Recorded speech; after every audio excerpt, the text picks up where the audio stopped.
السلام علیکم ورحمۃ اللہ وبرکاتہ۔ ناظرین کرام، نئے اسلامی سال 1448 ہجری کا آغاز ہو چکا ہے۔ اس سلسلے میں محرم الحرام کی مناسبت سے آج کی ہماری یہ پہلی گفتگو، جس کا عنوان ہے محرم الحرام کی اہمیت اور امام علی مقام امام حسین علیہ السلام کربلا کی جانب کیوں رواں ہوئے، کربلا کی جانب کیوں سفر باندھا اور آپ خاموش کیوں نہ رہے۔ یہ آج کا ہمارا ٹاپک ہے۔ آئیے گفتگو شروع کرتے ہیں۔ ناظرین کرام، اسلامی سال کا پہلا مہینہ محرم الحرام ہے۔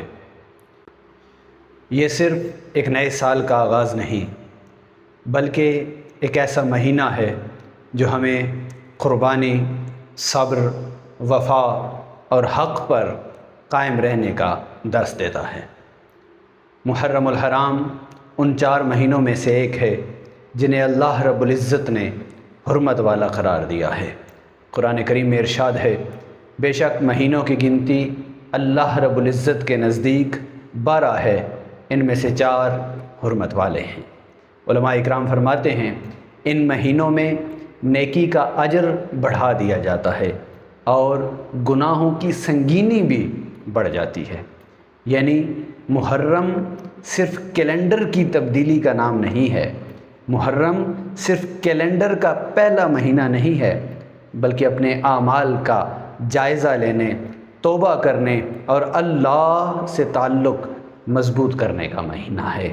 اور یہی وجہ ہے کہ نبی مکرم صلی اللہ علیہ وآلہ وسلم نے محرم کو شہر اللہ یعنی اللہ کا مہینہ فرمایا ہے۔ سوچئے، سال کا آغاز ہی اللہ کے مہینے سے ہو رہا ہے، تاکہ بندہ نئے سال کی شروعات دنیا سے نہیں بلکہ اللہ سے تعلق مضبوط کر کے کرے۔ حدیث پاک میں آتا ہے، صحیح مسلم شریف کی حدیث مبارکہ ہے، رمضان کے بعد سب سے افضل روزے اللہ کے مہینے محرم کے روزے ہیں۔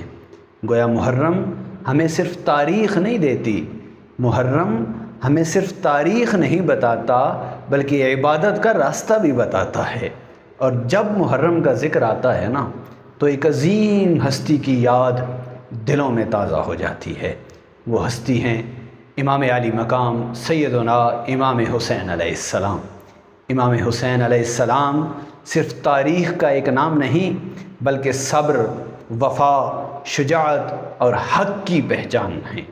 آپ نبی کریم صلی اللہ علیہ وآلہ وسلم کے نواسے، جگر گوشہ رسول اور اہل بیت اطہار کے روشن چراغ ہیں۔ آپ نے گود مصطفیٰ میں تربیت پائی، زبان نبوت سے دعائیں لیں اور بچپن ہی سے رسول مکرم صلی اللہ علیہ وآلہ وسلم کی خاص دعاؤں اور محبتوں کا مرکز رہے۔ صحابہ اکرام رضوان اللہ تعالیٰ علیہ مجمعین فرماتے ہیں، نبی کریم صلی اللہ علیہ وآلہ وسلم حضرت امام حسن علیہ السلام اور حضرت امام علی مقام امام حسین علیہ السلام کو کندھوں پر بٹھاتے تھے، کبھی سینے سے لگاتے تھے اور کبھی محبت سے ان کے بوسے لیتے تھے۔ ایک موقع پر حضور صلی اللہ علیہ وآلہ وسلم نے فرمایا، صحیح بخاری شریف کی حدیث مبارکہ ہے کہ اے اللہ، میں ان دونوں سے محبت کرتا ہوں، تو اللہ بھی ان سے محبت فرما۔ سوچئے، جس سے رسول محبت کریں اس کی عظمت کتنی ہوگی، اس کی عظمت کتنی بلند ہوگی، کتنی عرفہ ہوگی۔ اور صرف محبت ہی نہیں، بلکہ نبی کریم صلی اللہ علیہ وآلہ وسلم نے امام علی مقام کے مقام کو، آپ کے مرتبہ کو ہمیشہ کے لیے واضح بھی فرما دیا۔ آپ صلی اللہ علیہ وآلہ وسلم نے ارشاد فرمایا، حسین منی وانا من الحسین، حسین مجھ سے ہے اور میں حسین سے ہوں۔ یعنی حسین منی کہ حسین میرے دل کا ٹکڑا ہے، حسین میری نسل، میرے گھرانے اور میری محبت کا حصہ ہے، اور وَأَنَا مِنَ الْحُسَيْن یعنی حسین کی قربانی میرے دین کی بقا کا سبب بنے گی۔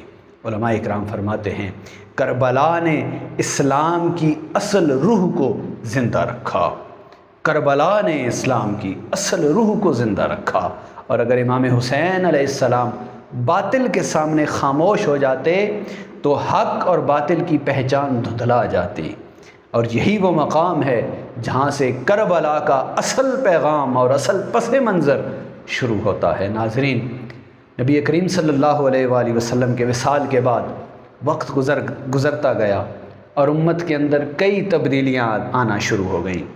حکومتیں بدلی، سیاسی حالات بدلے، اور آہستہ آہستہ اقتدار کی محبت بڑھنے لگی۔ حق کہنا مشکل ہوتا چلا جا رہا تھا، عدل کمزور ہو رہا تھا، اور دین کی اصل روح متاثر ہو رہی تھی۔ امام علی مقام امام حسین علیہ السلام یہ سب حالات دیکھ رہے تھے۔ آپ جانتے تھے کہ اگر آج حق خاموش ہو گیا تو کل آنے والی نسلیں سچ اور جھوٹ میں فرق کرنا بھول جائیں گی۔ یہ صرف حکومت کا مسئلہ نہیں تھا، یہ دین کی حفاظت کا معاملہ تھا۔ اسی لیے امام علی مقام نے دنیا کو یہ پیغام دیا کہ مومن صرف اپنی جان بچانے کے لیے نہیں جیتا، بلکہ وہ حق کو زندہ رکھنے کے لیے جیتا ہے۔ کربلا دراصل دو لشکروں کی، دو گروہوں کی جنگ نہ تھی۔ ایک طرف دنیا کی طاقت تھی، دوسری طرف ایمان کی طاقت تھی۔ ایک طرف خوف تھا، دوسری طرف اللہ پر توکل تھا۔ خوف تھا ایک طرف، دوسری طرف اللہ پر توکل تھا، اور ایک طرف خاموشی اختیار کرنے کا راستہ تھا تو دوسری جانب قربانی کا راستہ تھا۔ امام حسین امام علی مقام چاہتے تو خاموش رہ سکتے تھے، اپنی جان بچا سکتے تھے، اپنے خانوادے کو لٹنے سے بچا سکتے تھے، لیکن آپ نے فرمایا میں اپنے نانا کی امت کی اصلاح کے لیے نکلا ہوں۔ یہی کربلا کا اصل پیغام ہے کہ جب حق مٹنے لگے تو خاموش رہنا کافی نہیں ہے۔ ناظرین کرام، محرم الحرام ہمیں صرف غم نہیں دیتا، ہمیں صرف غم نہیں بتاتا، یہ ہمیں جگاتا بھی ہے، یہ ہمیں سکھاتا بھی ہے کہ لوگوں نماز کسی حال میں نہیں چھوڑنی، لوگوں کردار چھوڑ کر عزت نہیں ملا کرتی، لوگوں حق چھوڑ کر سکون نہیں ملا کرتا۔ اللہ تعالیٰ ہمیں اہل بیت اطہار علیہم السلام کی سچی محبت و رفتگی اور صحابہ اکرام رضوان اللہ تعالیٰ علیہم اجمعین کی تعظیم اور حق پر ثابت قدمی نصیب فرمائے۔ وآخر دعواہم ان الحمد للہ رب العالمین۔